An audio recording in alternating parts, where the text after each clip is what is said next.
There are things about that land that nobody around here ever bothered to understand. 90 acres of broken shale and limestone shelf sitting up on the ridge between Harlan County and the Virginia line. And I mean broken. Not the kind of broken that looks poetic at sunset. The kind that grinds the soles off your boots in 2 seasons. That kills fence posts before they're fully set. That splits plow blades and swallows drainage pipe like the earth itself is angry at you for trying. My grandfather, Calvin Harlan, worked that land for 53 years. He outlasted 3 droughts, 2 recessions, a federal condemnation notice that he fought in county court for 14 months, and 4 different generations of neighbors who told him he was wasting his life on rock. He outlasted all of them. The neighbors moved on. The droughts ended. The recessions turned. Calvin stayed. I was 7 years old when my parents died in a car accident on Route 119 in a November ice storm. Calvin was the only family I had left who wanted me. Patricia, my uncle's widow, the woman who had married into the Harlan name and immediately set about deciding what it was worth, had 2 boys of her own, Derek and Mitchell, and made it quietly, politely clear from the first Sunday I appeared at church beside my grandfather that I was not her problem. Calvin drove me home from that church and never brought me back to that particular pew again. We found a smaller congregation 12 miles up the road, and that was where we stayed. My grandfather raised me the way the land raised him, slowly, without many words, with a lot of patience and very little ceremony. He got me up before 5 every morning. He handed me a tool. He showed me what to do with it. If I did it wrong, he showed me again. He never yelled.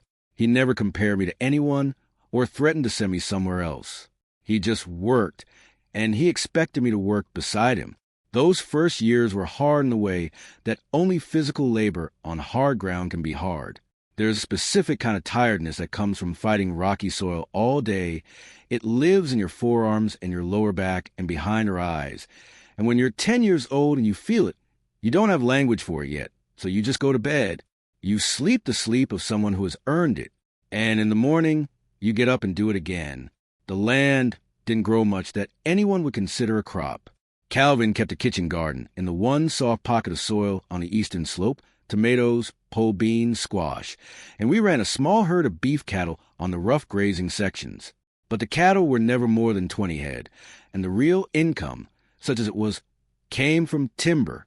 Calvin had to manage woodlet in the North 40, white oak and hickory, mostly, with some black walnut. He'd sell standing timber to a mill in Harlan every few years and banked the money carefully. He lived without debt. That was the closest thing to wealth he believed in. What I didn't understand then, what no one around us understood, was that Calvin knew something about those 90 acres that he'd never shared with a living soul. He'd take long walks alone up to the ridgeline, especially in autumn when the light was flat and cold, and you could see the rock formations clearly. He'd stand up there for an hour sometimes, just looking. I asked him once what he was looking for. He said, "The land always knows what it's worth. Most people just don't speak the language." I thought he meant it the way old men mean things, metaphorically, philosophically, as a farmer's version of poetry. It didn't occur to me until much later that he meant it literally. Calvin died on a Tuesday in March. He was 81 years old. He did not die in a hospital. He died at the kitchen table with his boots already on, which is exactly how he would have wanted it, and which is exactly why I didn't feel the need to be sad in the conventional way. I felt something deeper and quieter than sad. I felt the particular loneliness of someone who has lost the one person who understood the language they spoke. He left a will, a simple document, drawn up by a local attorney named Wes Combs who had handled Calvin's legal affairs for 30 years. Calvin left me everything: the house, the woodlet, the cattle, and the 90 acres of dead rock on the ridge. That was the phrase Derek used at the funeral reception. 90 acres of dead rock. He said it conversationally, like he was making an observation about the weather, and the people standing around him, cousins and neighbors and the pastor and the woman from the county extension office, all nodded with that particular form of rural sympathy that is really just agreement dressed up in good manners. Nobody argued with him. Nobody pointed out that I was standing 6 feet away. Dead rock, like the land was an embarrassment and I was its heir.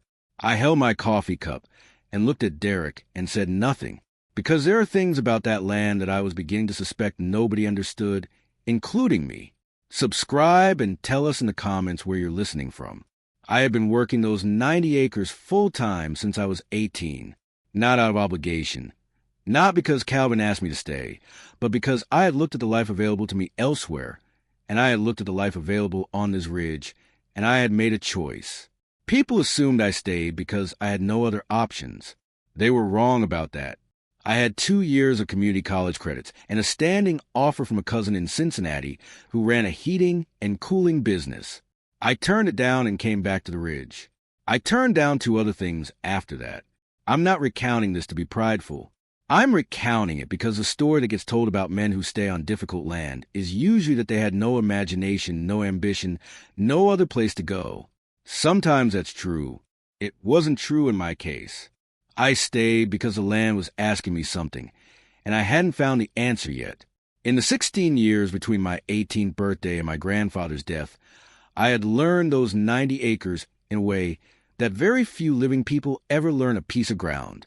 I knew where the water ran underground in wet years and where it disappeared in dry ones. I knew which rock formations were limestone shelf and which were something harder and darker that didn't match the surrounding geology. I knew the exact location of the 3 concrete markers that someone had driven into the ground along the north property line. Markers that were not the standard county survey markers, that bore no county identification numbers, that appeared on no map I had ever found at the county assessor's office. Calvin had never explained the markers. When I was young and asked about them, he changed the subject with the particular efficiency of a man who has long practiced at it. By the time I was old enough to press him, some instinct told me not to. There are things you know about the people who raise you. You learn their silences as well as their words. Calvin's silence about those markers was of a different quality than his ordinary silence. It was not the silence of someone who doesn't know. It was the silence of someone who is keeping something safe. I thought about those markers in the weeks after his funeral. I thought about them while I was feeding the cattle and splitting wood and going through Calvin's papers in the cedar chest at the foot of his bed. I thought about them the morning Derek Harlan drove up the gravel road in his leased Silverado and walked up the porch with particular expression of a man who has made up his mind about something and is only here to inform you of it. Derek Harlan was 3 years older than me and had been in commercial real estate in Lexington for the past decade. He was not a bad man in the ordinary sense.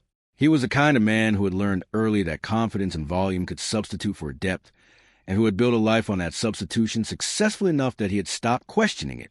He wore good boots he never worked in. He knew the right things to say at the right moments. He had the easy social fluency of someone who had never had a room. He sat down on my porch steps without being asked and said, "I'll get straight to the point, Eli. You've been through a lot. You need to think about your future." I leaned against the porch post and waited. He said his mother Patricia and his brother Mitchell had been talking. The 3 of them had consulted with an attorney in Lexington, not West Combs, someone from a larger firm, and they had some concerns about the will. Not that they were planning to contest it. They just wanted to make sure the process had been handled correctly. West Combs was not a specialist in estate law, Derek explained. A man of Calvin's holdings deserved a more comprehensive review. I asked him what specifically he was concerned about. He smiled with the patience of a man explaining something simple to someone slow. He said that Calvin, in his final years, had shown signs of cognitive decline. He said this the way someone says a thing they have been practicing. Smooth, regretful, slightly clinical. He said that it will produce under conditions of diminished capacity, could be challenged successfully, and that such a challenge would be expensive and disruptive for everyone, particularly for me, given that I was the sole beneficiary and would bear the full burden of litigation. He said this while looking out at the ridge with the calm expression of someone who had already decided what that ridge was worth. Then he said, "We're not looking to take anything from you, Eli. We're family. What we're proposing is a fair division of the estate. The house and the woodlet and the cattle, that stays with you. That's right and proper. But the rocky acreage up on the ridge, the 90 acres, that's different. That's land nobody's ever been able to do anything with. Patricia and Mitchell and I are prepared to take that parcel off your hands. We'd compensate you fairly. $30,000. That's $330 an acre for land the county assessor has valued at less than 100. I looked at Derek for a long moment. I thought about the 3 concrete markers on the north property line. I thought about the way Calvin used to stand on the ridge in the flat autumn light, looking at the rock formations and say, "The land always knows what it's worth." I said, "I'm not interested in selling, Derek." His smile didn't waver, but something behind it went very still. He said he understood. He said it was a lot to process, so soon after the loss, he said he'd give me some time. He drove back down the gravel road, and I stood on the porch and watched the dust settle and thought. He drove 90 minutes from Lexington to make that offer. Derek Harlan, who had not visited this property in 4 years, who had sent his mother a car when Calvin was sick instead of coming himself, who had told mutual acquaintances at the funeral that the estate would take years to untangle. He had driven 90 minutes on a weekday to offer me $30,000 for land that had been appraised at less than $100 an acre. That was not the behavior of someone who believed the land was worthless. I went back inside and opened the cedar chest again. The formal reading of the will, such as it was, happened at Wes Combs' office in Harlan 2 weeks after the funeral.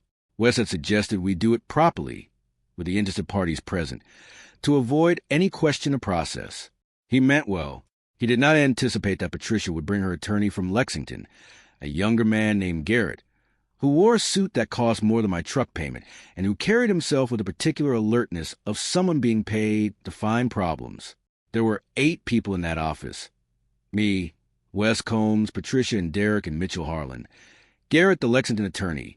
The county assessor's deputy who had been called to provide a property valuation, and a woman from the local agriculture extension office who had no business being there at all, but whom Patricia had apparently brought as a character witness, which was a move I had never seen before and haven't seen since.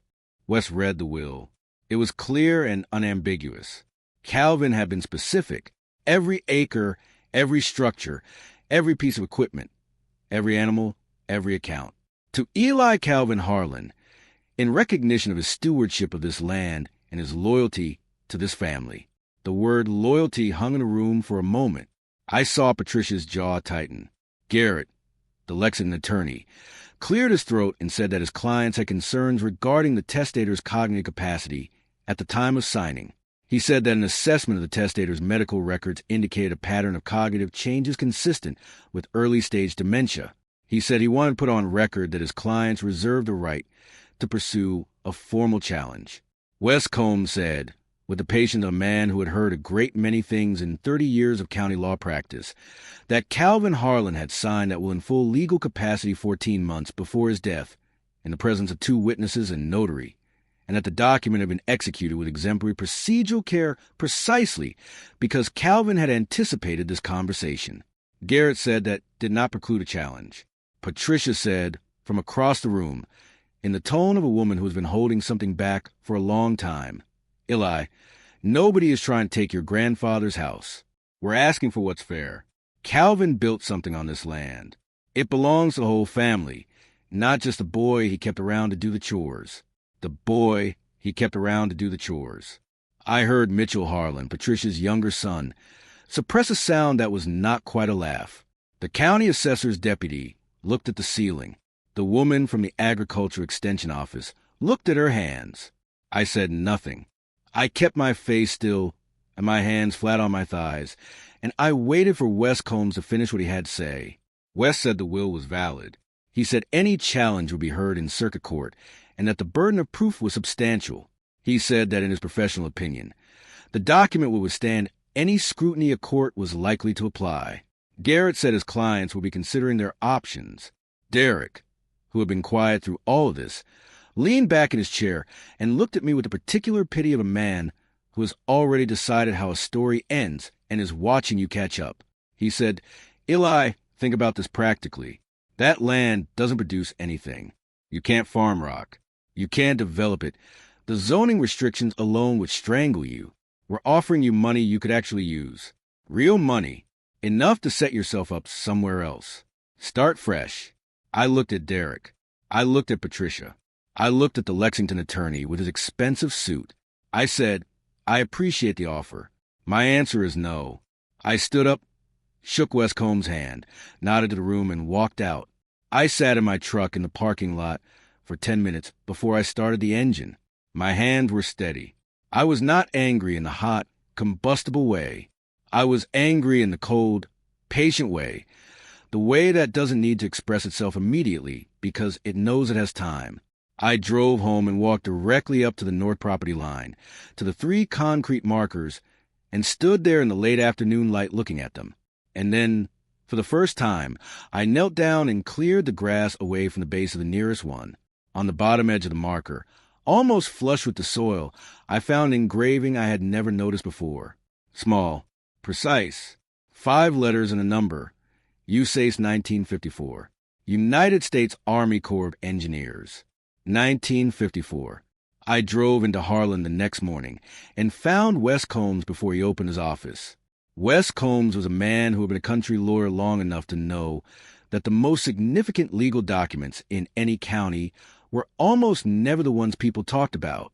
He had a habit of pausing before he said anything important, a pause that was not hesitation but deliberation, the pause of a man who has learned to measure his words against the space they'll occupy. He paused for a long time when I showed him the photograph I'd taken of the marker. Then he said, USACE 1954, and he pulled out a legal pad and wrote the number down. I told him what I had found. I told him about the 3 markers, their positions along the north property line, the fact that they didn't appear on any county survey map I'd ever seen. I told him about Calvin's long silences about the north acreage, his solitary walks on the ridge, his habit of looking at the rock formations in a way that wasn't the way a farmer looks at rock. Wes listened. He wrote things down. He said, your grandfather was a careful man. I said, he was. Wes said, I'm going to make some calls. Come back Thursday. I came back Thursday.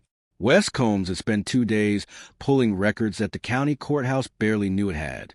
Federal easement documentation filed in 1954 and 1955. 3 documents in total, archived in a manner that suggested someone had wanted them to be findable but not obvious. Filed correctly, indexed correctly, but under a project designation number rather than the property address. The project designation was Hillstone 7. Wes spread the documents on his desk and walked me through them the way a man walks someone through the reason their life is about to change. In 1953, the United States Army Corps of Engineers conducted a classified geological survey of a 17-county region of eastern Kentucky and southwestern Virginia. They were looking for something specific, subsurface formations capable of supporting a certain class of hardened underground installation. The Cold War was in full acceleration. The federal government was building deep facilities, command posts, communications relay stations, civil defense infrastructure, in locations chosen for geological stability, remoteness, and the specific composition of the bedrock. Calvin Harlan's 90 acres of dead rock on the ridge sat on a formation of Precambrian granite and quartzite that the USACE survey had identified as among the most structurally suitable sites in the region. The bedrock was old, hard, geologically stable to a degree unusual for Appalachian terrain. It had one other property that the survey noted with considerable interest, the upper stratum. The surface rock that everyone called dead because nothing grew on it was rich in rare earth mineral deposits, cerium, neodymium, lanthanum, minerals that in 1953 had limited commercial value, but that the survey report noted, with the predictive caution of military engineering, as likely to acquire strategic importance in coming decades. In 1954, the federal government approached Calvin's father, Harlan Sr., with a proposal. They wanted to construct a hardened underground installation on the north section of the property. In exchange, they offered a permanent easement agreement that included 3 provisions: a one-time construction payment, an annual maintenance fee to be held in a federally administered trust, and this was the part that made Wes pause the longest, a reserved mineral rights interest in the property that would revert entirely to the landowner in the event that the installation was decommissioned. The installation was built. The concrete markers were the surface access points. The annual trust payments had been made every year since 1955, without interruption, deposited into a federally administered account in the name of the Harlan Property Trust. The account had never been accessed. In 70 years of compound interest on an annual payment that had increased with inflation, the trust now held just over $1.4 million. And the installation, Hillstone 7, had been formally decommissioned in 1991, which meant that the mineral rights interest had already reverted to the Harlan property. To me, I sat in Wes Combs' office and looked at those documents for a very long time. If this story is moving you, hit the like button and turn on the bell so you never miss another story like this one. Wes said, "There's more." He pulled out the geological survey attachment, a technical document dense with numbers and rock sample data, and pointed to a table on page 11. He said, "In 1953, the commercial value of these deposits was negligible. Rare earth minerals weren't a strategic commodity." He folded his hands. "They are now." He had called a mineral rights attorney in Frankfurt the day before. Preliminary estimates based on the survey data and current market values for rare earth elements suggested the mineral deposits beneath the 90 acres had a recoverable value in the range of $40 to $60 million. That was a preliminary estimate. The actual number, once a modern survey was conducted, could be higher, $40 to $60 million. Beneath 90 acres of dead rock. I drove back up to the ridge that evening and parked at the north property line. I got out and walked to the concrete markers. I put my hand on the nearest one. The granite was cold and very still under my palm, the way old things are still, the way things that have been patient for a very long time are still. I stood there until the light was almost gone. Calvin had known. Not all of it. I don't think he knew about the mineral values, or maybe he did and kept it quiet for his own reasons. But he had known about the trust. He had known about the decommissioning. He had known what those markers meant. And he had worked that land for 53 years and never breathed a word of it to anyone. Not because he was secretive, because he was patient. Because he understood something about the particular relationship between land and time that the Derek Harlans of this world will never understand. You don't harvest what you've been given until the season is exactly right. That night, I went back to the cedar chest. I had gone through it before, but this time I knew what I was looking for, and I found it in an envelope taped to the underside of the chest lid, which I had not thought to check. A letter. Calvin's handwriting. My name on the outside. I opened it at the kitchen table with one light on and read it 3 times before I put it down. He had written it 4 years before he died. He wrote that he had been waiting for the right moment to tell me, and that if I was reading this it meant he had run out of moments. He wrote that he was sorry for that. He wrote that the north acreage was not what it looked like, that I should talk to Wes Combs, that Wes had certain documents in safekeeping that I would need. He wrote that the trust was real, and that the mineral rights were mine, and that I should not sell that ridge for any price anyone offered me before I understood what I was holding. And then, at the bottom of the letter, in handwriting that was slightly different, slower, more deliberate, as if he returned to add it on a different day, he wrote, "The land knows what it's worth. Now you do too. Don't let them tell you otherwise."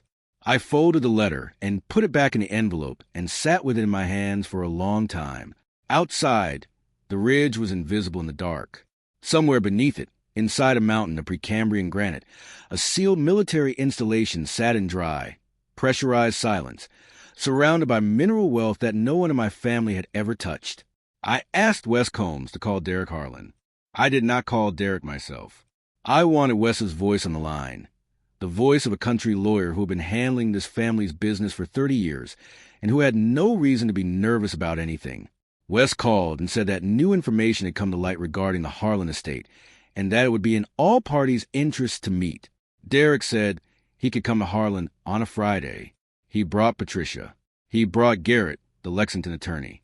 I was already in Wes Combs' conference room when they arrived. The documents were on the table, not spread out dramatically, not arranged for effect, just stacked in the orderly way of a man who has organized things carefully. Wes had also asked 2 other people to be present, a mineral rights attorney from Frankfurt named Diane Carver, who had driven down the evening before, and a field representative from the Army Corps of Engineers District Office, a quiet man named Agent Foster who wore civilian clothes and had the stillness of someone very comfortable with being underestimated. Derek walked in with his usual confidence and looked around the room and then at me and said, "What's this about, Eli?" I said, "Sit down." He sat. Patricia sat beside him. Garrett, the Lexington attorney, sat at the end of the table and opened his briefcase. Agent Foster said nothing. Diane Carver said nothing. Wes cleared his throat. He began with the easement documents. He walked through them methodically. The 1954 agreement, the project designation, the 3 provisions of the easement, the trust account. He was a careful man, and he did this without editorializing, which was the right approach, because the facts needed no assistance. When he got to the trust account balance, Garrett, the Lexington attorney, stopped writing and looked up from his notepad. Patricia said, "What trust?" Wes said, "The federally administered trust established by the 1954 easement agreement in the name of the Harlan property, currently holding $1.4 million in accumulated payments and interest." He passed copies of the federal trust documentation across the table. Garrett picked up his copy and began reading. The room was quiet in the way rooms get quiet when information is changing the way the air inside them. Derek said, "We never heard anything about any trust." Wes said, "Your grandfather chose not to share this information. He had that right. He was a property owner." Patricia said, slowly, "That money belongs to the family." Wes said, "The trust names the Harlan property and its owner of record. The will is unambiguous. The current owner of record is Eli." Diane Carver, the mineral rights attorney, then spoke for the first time.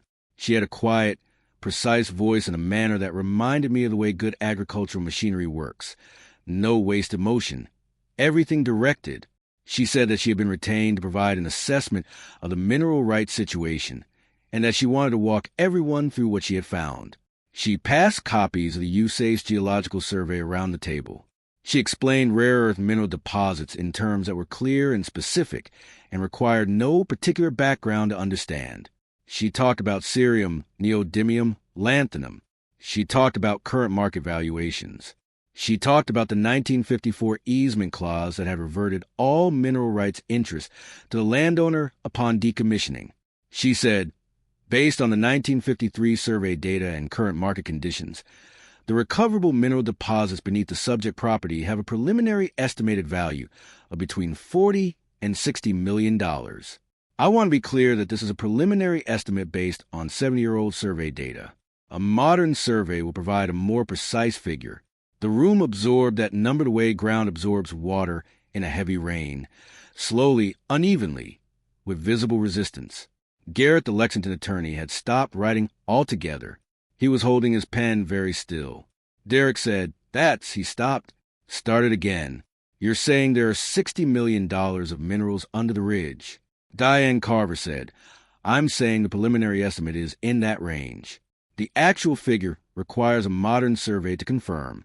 Garrett said, in the careful voice of a man recalibrating rapidly, "My clients would argue that any mineral value attached to property constitutes an estate asset under Kentucky law and should be subject to division among all."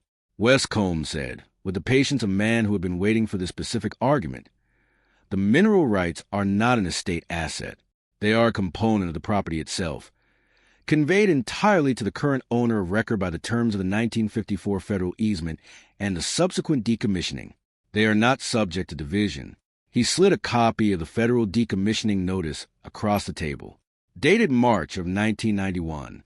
The same year, Wes noted that Calvin had driven to Frankfurt without explanation for 3 days and returned without telling anyone why. He had been there to confirm the reversion. Derek looked at the decommissioning notice. Then he looked at me, and for the first time in the entire history of our interactions, I saw something in his face that was not confidence. It was not the absence of confidence exactly. It was something more specific. It was the expression of a man who has been constructing an argument for a very long time and has just realized that the foundation it stands on is not there. Agent Foster, the USACE representative, spoke only once during the entire meeting. He said, "For the record, the United States Army Corps of Engineers confirms that Installation Hillstone 7 was decommissioned in March of 1991, and that all associate property rights and easement interests reverted to the property owner of record at that time in accordance with the terms of the original agreement. That reversion is documented, permanent, and not subject to federal claim." He placed a letter on the table with the USACE letterhead and the district director's signature and said nothing further. The room was very quiet for a very long time. It was Patricia who broke first. I hadn't expected it to be her. I had expected Derek. Derek, who had driven 90 minutes to make me an offer for a piece of land he called worthless. Derek, who had sat in Westcomb's office at the will reading and watched his mother call me the boy who stayed to do the chores. Derek, who had the kind of forward momentum that tends to either crash hard or find a way to keep moving. But it was Patricia. She had been sitting at the table with very correct posture, the posture of a woman who had spent a great many years making sure that her dignity was visible, that people understood she was a woman of substance. And then something in her went quiet in a way that was different from the ordinary quiet. She picked up the copy of the 1954 easement document and held it in both hands and looked at it for a long time, and then she set it down very carefully, as if it were something fragile. She said, "Calvin never told us." The statement was not an accusation. It was something else.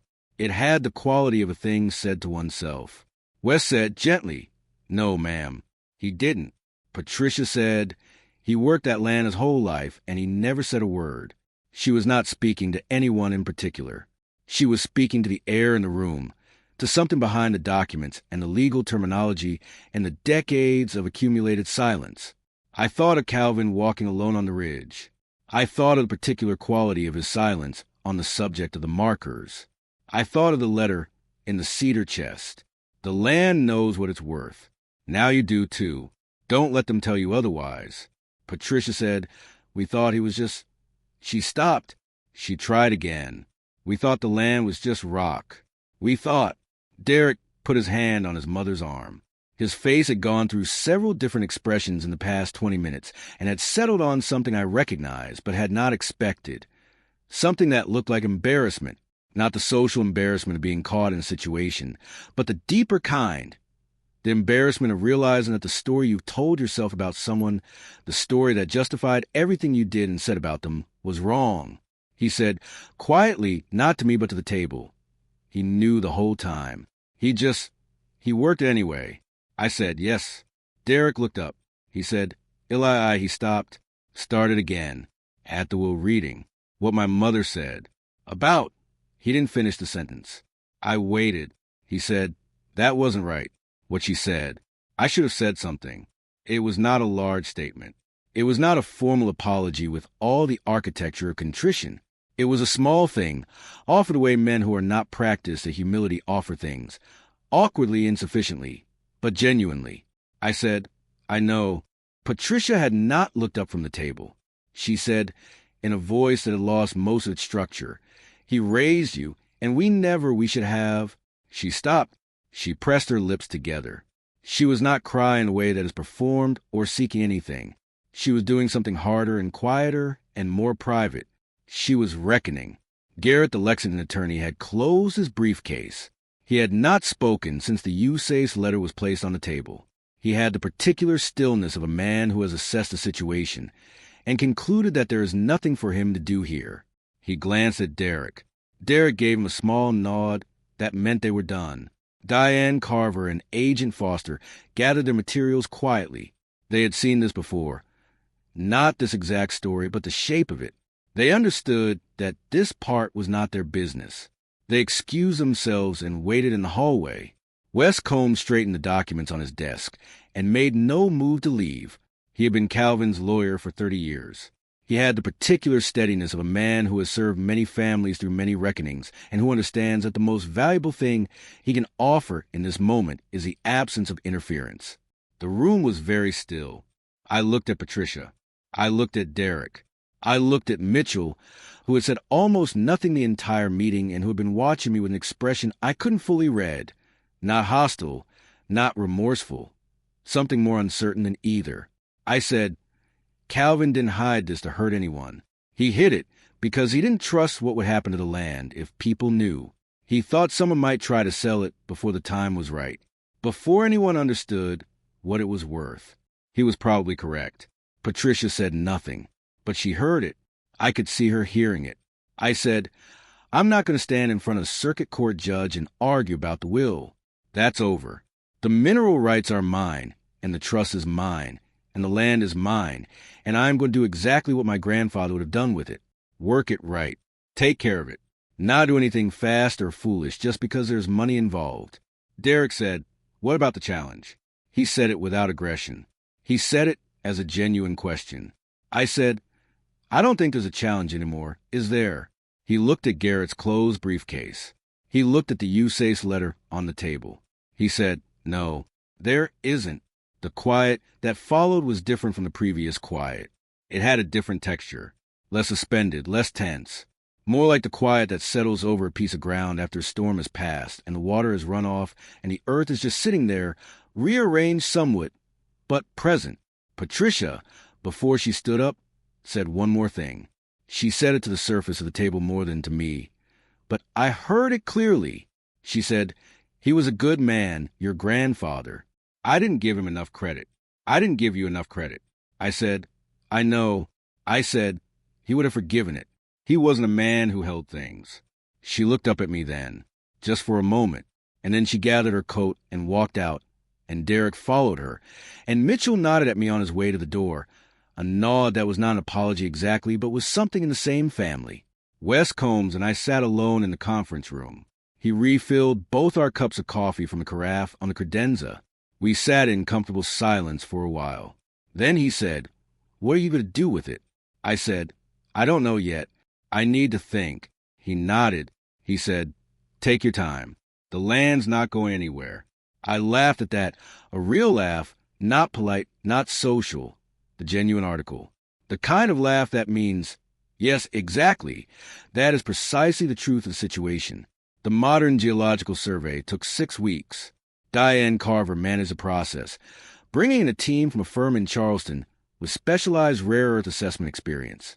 They drilled core samples along the north acreage and took readings with equipment that looked nothing like anything Calvin had ever used on that land.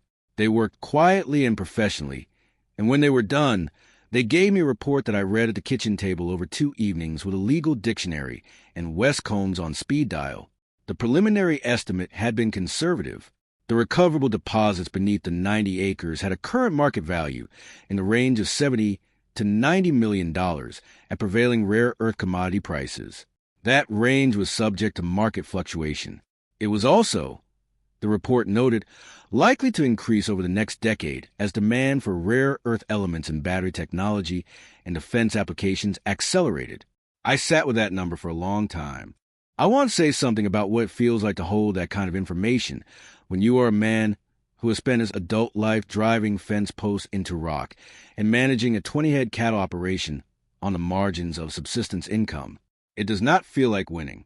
That is not the right frame for it. It feels like something shifting, not beneath you, exactly, but in the fundamental geometry of the space you occupy, like a room you have spent years in has turned out to be much larger than the walls you could see. I am not a man who moves quickly. Calvin raised me not to move quickly. So I sat with the number, and I thought about what Calvin had written in his letter, and I thought about what he had spent 53 years doing on that ridge, and then I thought about what needed to be done. The first thing I did was call Wes Combs and tell him to access the federal trust account, $1.4 million, plus interest. I asked Wes to contact the county school system and find out what their maintenance backlog looked like.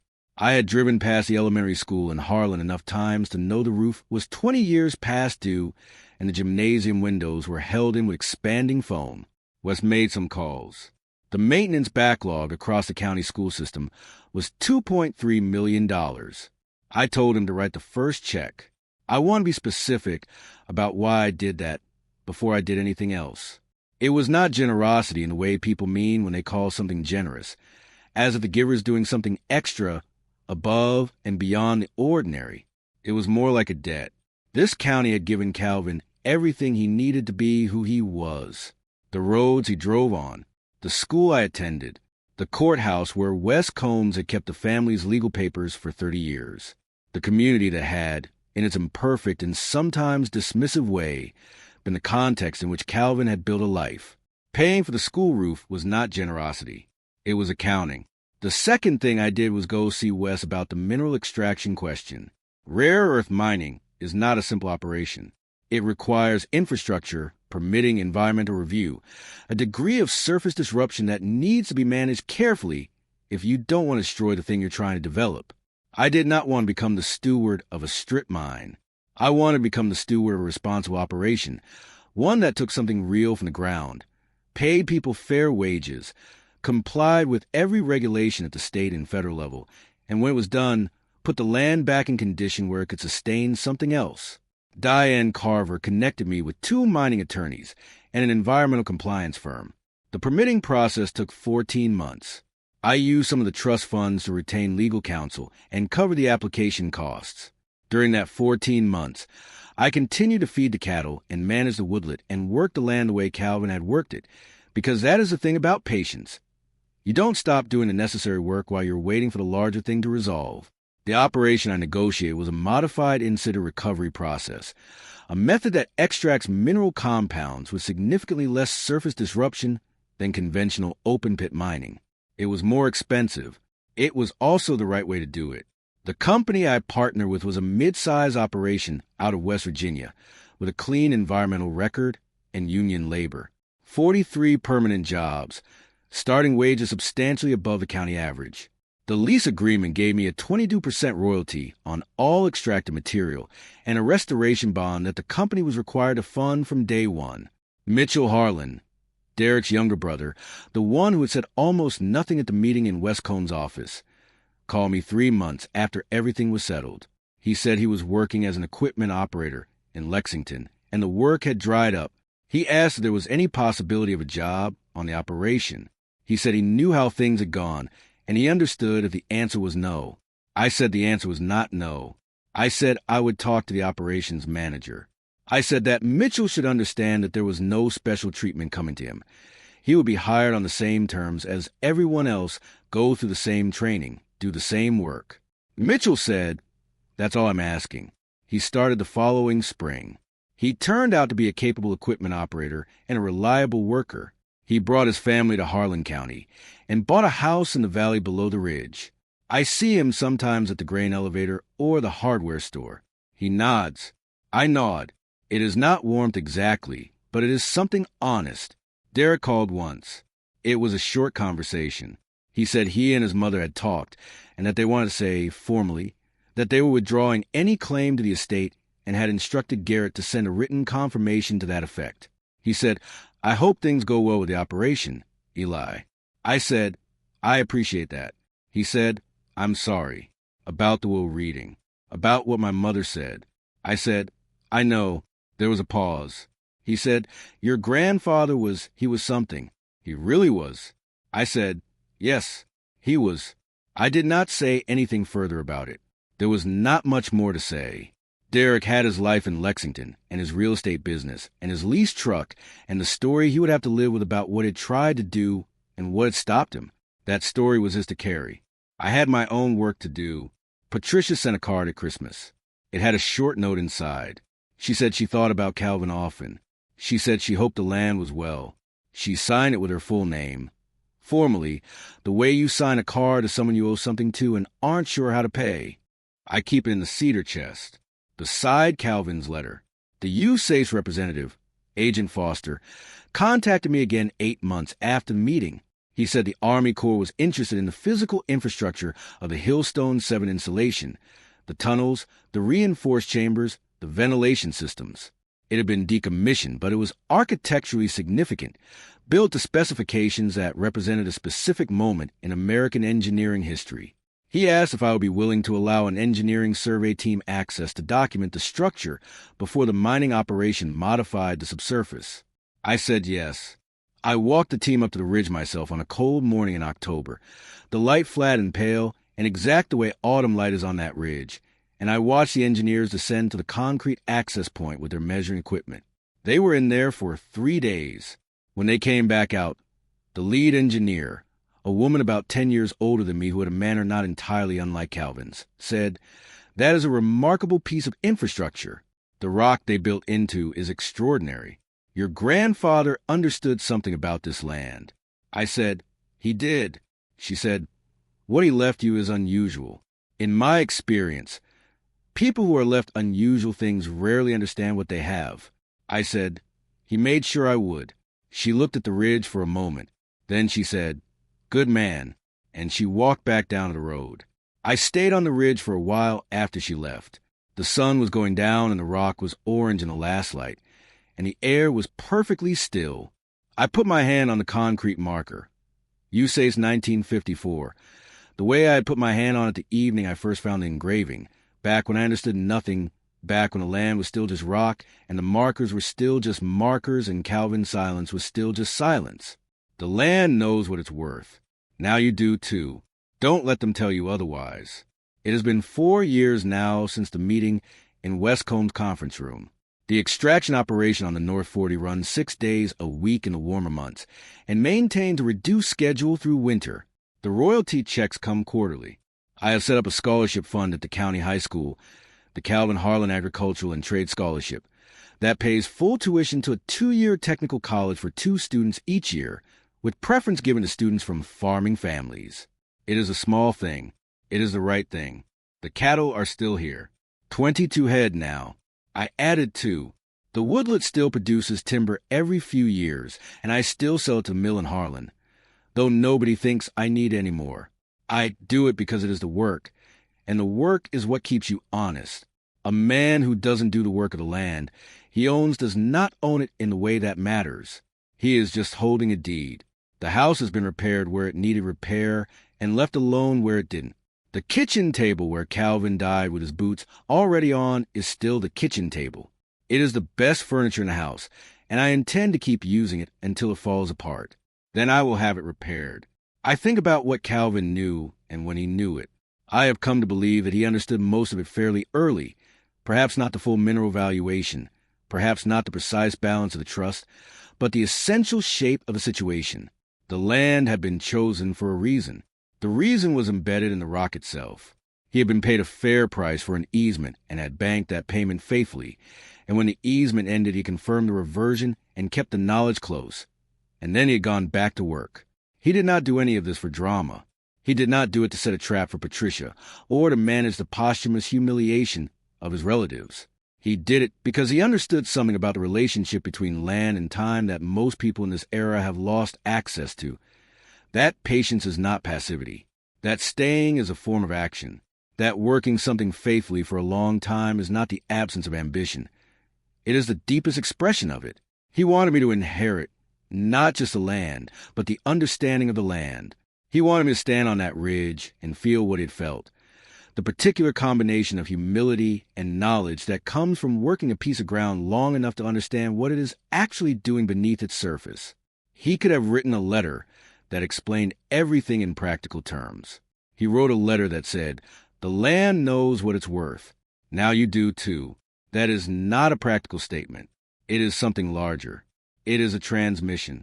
On a morning in late September, I drove the fence line on the north property and parked at the ridge overlook.